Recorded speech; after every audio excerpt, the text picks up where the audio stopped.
Assalamualaikum warahmatullahi wabarakatuh. Kembali lagi bersama saya Ardi. Jadi pada kuliah kali ini kita akan membahas mengenai anatomical movement descriptors. Tujuan dari perkuliahan ini yaitu saya harapkan ketika mahasiswa selesai mengikuti perkuliahan ini, mahasiswa memiliki kemampuan untuk mendeskripsikan atribut anatomis atau atribut terkait dengan gerakan atau movement dengan menggunakan terminologi-terminologi yang standar. Selanjutnya, kenapa kita perlu menjelaskan atribut anatomi ataupun atribut gerakan dengan menggunakan terminologi standar? Bisa kita ambil contoh situasi di mana kita ingin menjelaskan salah satu bagian telapak tangan kita, yaitu tulang yang berada di ujung jari kita. Apabila tanpa menggunakan terminologi standar, bisa jadi orang pertama akan menyebutkan tulang tersebut sebagai tulang jari bagian terakhir. Lalu orang yang lain bisa juga menyebutkan tulang tersebut sebagai tulang ruas jari paling ujung. Nah, nantinya orang ketiga, orang lain bisa jadi menggunakan terminologi yang berbeda juga, sehingga nantinya proses komunikasi akan berjalan sangat tidak efektif dan efisien. Bagian tulang tersebut, apabila kita menggunakan terminologi standar, disebut dengan distal phalanges. Nah, saya yakin ketika kita menggunakan istilah distal phalanges, baik nantinya dokter, biomekanis, ergonomis, saya kira semuanya hampir paham bahwa yang dimaksud dengan tulang tersebut adalah tulang yang secara spesifik berada di bagian tersebut. Contoh lain kenapa kita memerlukan terminologi standar dapat dilihat pada slide berikut. Semisal kita ingin mengekspresikan gerakan seperti ini, tanpa menggunakan terminologi standar, bisa jadi akan ada orang menyebutkan gerakan ini merupakan gerakan paha menekuk ke dalam dan keluar. Nah, lalu orang lain bisa beranggapan atau menggunakan terminologi yang berbeda. Bisa jadi mereka menyebutkan gerakan ini dengan istilah gerakan paha masuk ke dalam dan keluar. Nah, orang yang lainnya lagi bisa jadi menggunakan terminologi yang berbeda. Seperti disebutkan sebelumnya, ketika tidak menggunakan terminologi standar, maka proses komunikasi akan menjadi tidak efektif dan tidak efisien. Berbeda ketika kita telah menggunakan terminologi standar, di mana kita bisa menyebut gerakan ini sebagai gerakan flexion dan extension dari paha, maka saya yakin beberapa profesi yang terkait itu akan memahaminya atau memiliki satu pemahaman. Selanjutnya, referensi utama yang saya gunakan pada perkuliahan kali ini saya ambil dari buku karangan Hamil dan kawan-kawan yang berjudul Biomechanical Basis of Human Movement. Terminologi standar pertama yang harus kita ketahui terkait dengan penamaan segmen tubuh, ya. Jadi secara garis besar, tubuh kita dibagi menjadi dua bagian. Yang pertama bagian axial dan yang kedua bagian appendicular. Bagian axial itu boleh dikatakan bagian yang berada di tengah-tengah atau sumbu dari tubuh kita. Nah, segmen yang berada pada bagian axial tersebut ada head, kepala, lalu ada neck, leher, lalu ada trunk. Nah, trunk ini biasa disebut dengan badan atau beberapa orang mengartikannya sebagai batang tubuh. Lalu untuk yang kedua, bagian appendicular atau bagian ujung dari tubuh manusia, secara garis besar dibagi menjadi dua. Yang pertama upper extremities, lalu yang kedua lower extremities. Upper extremities terdiri dari lengan atas, lengan bawah, dan telapak tangan. Sedangkan bagian lower extremities terdiri dari paha, betis, dan telapak kaki. Selanjutnya, kita akan membahas mengenai terminologi anatomis. Jadi, deskripsi dari posisi segmen ataupun pergerakan joint itu biasanya diekspresikan menggunakan terminologi standar, di mana terminologi standar itu ditentukan relatif terhadap posisi awal dari segmen atau join tersebut. Nah, terminologi standar ini telah disepakati oleh berbagai macam profesi sejak bertahun-tahun yang lalu. Ya, profesi itu baik terkait dengan dunia kesehatan seperti dokter, anatomis, ataupun profesi-profesi terkait dengan keinsinyuran, baik orang biomekanis, ergonomis, dan lain sebagainya. Terminologi anatomis pertama yang ingin saya jelaskan yaitu medial dan lateral. Medial merupakan sebuah posisi yang relatif dekat dengan garis tengah dari tubuh atau bagian tubuh manusia. Sedangkan lateral merupakan sebuah posisi yang relatif jauh dari garis tengah atau sumbu dari tubuh atau bagian tubuh manusia. Apabila kita melihat telapak tangan kita, maka garis tengah berada pada sekitar jari tengah kita. Lalu kalau kita melihat jempol dan kelingking kita, maka boleh dikatakan jempol dan kelingking tersebut merupakan atau berada pada sisi lateral dari telapak tangan kita. Lalu kalau kita melihat jari manis kita, boleh dikatakan bahwa jari manis kita itu sedikit berada dalam posisi yang lebih medial dibandingkan jempol dan kelingking kita, karena jari manis kita relatif lebih dekat dengan garis tengah dari telapak tangan kita.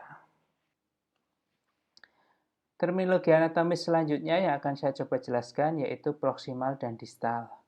Jadi proksimal dan distal merupakan sebuah terminologi yang digunakan untuk menjelaskan suatu posisi dibandingkan dengan suatu titik referensi atau titik acuan. Proksimal berarti suatu bagian tubuh tersebut lebih dekat dengan titik acuan. Sedangkan distal itu sebaliknya. Sehingga distal boleh dikatakan posisi dari suatu bagian tubuh yang relatif lebih jauh dari titik acuan tersebut. Apabila kita melihat pergelangan tangan, siku dengan acuan, atau maksud saya dengan titik acuan berupa sendi bahu, maka boleh dikatakan sendi siku kita itu lebih proksimal karena dia lebih dekat dengan sendi bahu. Lalu untuk pergelangan tangan itu boleh dikatakan dia distal terhadap bahu karena dia relatif lebih jauh dari bahu tersebut. Terminologi anatomis selanjutnya yang akan saya coba jelaskan adalah superior dan inferior. Superior dan inferior terkait dengan kata kerja atas dan bawah. Karena mengapa? Jadi sebuah segmen dikatakan terletak secara superior apabila segmen tersebut berada di atas suatu titik acuan atau segmen tersebut boleh dikatakan semakin dekat dengan ujung kepala. Sedangkan suatu segmen dikatakan terletak secara inferior apabila segmen tersebut berada di bawah titik acuan. Seperti contohnya, apabila kita berbicara trunk atau badan atau batang tubuh sebagai titik acuan, maka boleh dikatakan kepala terletak secara superior dibandingkan dari titik acuan tersebut. Sedangkan paha berada secara inferior dibandingkan titik acuan tersebut. Karena mengapa? Karena kepala boleh dikatakan terletak di atas dari titik acuan tersebut, sedangkan paha itu terletak di bawah titik acuan tersebut. Terminologi anatomis selanjutnya yang ingin saya jelaskan adalah anterior dan posterior. Apabila superior dan inferior terkait dengan kata kerja atas dan bawah, maka anterior dan posterior terkait dengan kata kerja depan dan belakang. Anterior menjelaskan posisi dari suatu objek yang dia itu relatif berada di depan, sedangkan posterior menjelaskan posisi suatu segmen di mana dia relatif ada di belakang. Apabila kita mengambil contoh paha, maka kelompok otot quadriceps itu boleh dikatakan dia berada pada sisi anterior dari paha tersebut. Karena mengapa? Karena kelompok otot quadriceps berada di daerah ini. Ya. Sedangkan hamstring itu boleh dikatakan berada pada area posterior dari suatu paha. Karena kenapa? Karena hamstring itu berada di bagian ini. Jadi selanjutnya saya akan mencoba menjelaskan mengenai terminologi gerakan. Jadi secara garis besar, gerakan manusia itu dapat diekspresikan dalam 6 tipe gerakan. Ya. Yang pertama disebut flexion extension, ya. Flexion extension. Yang kedua abduction dan adduction. Lalu yang terakhir disebut dengan, ya, bisa disebut medial lateral rotation atau right or left rotation, bisa juga ada yang menyebutkan internal dan external rotation. Terminologi gerakan pertama yang akan saya coba jelaskan disebut dengan flexion dan extension. Flexion merupakan gerakan menekuk di mana sudut dari dua segmen yang berdekatan itu akan berkurang dalam posisi flexion. Sedangkan extension itu merupakan gerakan yang boleh dikatakan straightening movement atau gerakan mengembalikan ke posisi semula. Oleh karena itu, sudut dari dua segmen itu akan bertambah hingga mencapai posisi 0 atau ke posisi basic, ya, posisi dasar dari dua segmen tersebut. Apabila kita melihat sendi leher kita, maka pertama kita menyebut segmen sendi leher ini tersusun dari dua segmen, ya. Yang pertama ada segmen kepala dan segmen leher, ya. Maka ketika dia dalam posisi flexion, maka sudut yang dibentuk oleh leher ini akan berkurang. Nah, dia ketika berada dalam posisi extension, maka dia akan kembali ke posisi basicnya, ya, yaitu lurus. Nah, apabila dia melebihi dari posisi basic ini, maka beberapa orang itu menyebutnya dalam posisi hyperextension. Ya. Selanjutnya, apabila kita melihat batang tubuh atau badan kita atau trunk kita, maka posisi flexionnya seperti ini, ya. Nah, lalu extensionnya dia akan kembali ke normal, dan jika dia melebihi posisi normal, dia akan disebut hyperextension. Terminologi gerakan selanjutnya yang akan saya coba jelaskan adalah abduction dan adduction. Abduction merupakan gerakan di mana segmen tersebut menjauhi garis tengah dari tubuh, ya. Sedangkan adduction itu boleh dikatakan yang sebaliknya. Apabila segmen tersebut semakin mendekati dengan garis tengah dari tubuh, maka gerakan tersebut bisa disebut dengan adduction. Apabila kita lihat pada gambar ini, maka ketika lengan kita itu menjauh dari garis tengah tubuh, maka gerakan lengan kita ini akan ke atas, dan gerakan tersebut disebut dengan abduction. Apabila dia sebaliknya, ketika dia mendekati garis tengah tubuh, maka dia bisa kita sebut dengan adduction. Terminologi selanjutnya adalah rotation. Jadi kalau rotation ini terkait dengan gerakan putar, ya. Nah, rotation ini biasanya dibagi menjadi dua, bisa medial rotation atau lateral rotation. Atau beberapa peneliti atau orang menyebutkan bahwa medial itu bisa juga disebut dengan internal rotation, sedangkan lateral itu juga bisa disebut external rotation. Namun demikian, ada beberapa bagian tubuh yang dia itu terminologi medial dan lateralnya atau internal dan eksternal itu tidak bisa digunakan. Seperti contohnya di kepala, itu dia menggunakan right dan left rotation, jadi rotasi ke kanan atau ke kiri. Nah, rotasi itu seperti apa? Kalau kita lihat paha kita, ya, seperti gambar di sini, maka ketika kita putar ke dalam, maka bisa kita sebut paha kita itu dalam posisi medial rotation. Kalau kita putar keluar ya ke arah yang sebaliknya, maka kita bisa menyebutnya lateral rotation. Nah, kalau kepala, karena dia tidak mengenal istilah medial dan lateral rotation, maka ketika kita putar ke kiri, maka kita menyebutnya left rotation, ketika ke kanan itu right rotation. Hal ini juga hampir sama ketika berbicara masalah terang atau badan atau batang tubuh kita ya. Di terang kita itu adanya left rotation dan right rotation. Sebelumnya saya telah jelaskan terminologi-terminologi dasar dari gerakan manusia. Nah, hanya saja ada beberapa terminologi gerakan yang dia itu hanya berlaku pada satu atau dua segmen saja. Maka bisa kita sebut terminologi tersebut sebagai specialized movement descriptors. Nah, salah satunya adalah supination dan pronation. Apa itu supination? Jadi supination itu merupakan gerakan menengadah ya, di mana telapak tangan itu menengadah ke atas ya, atau mengarah ke atas. Apabila sebaliknya telapak tangan itu menengadah ke bawah, maka gerakan ini kita sebut dengan pronation.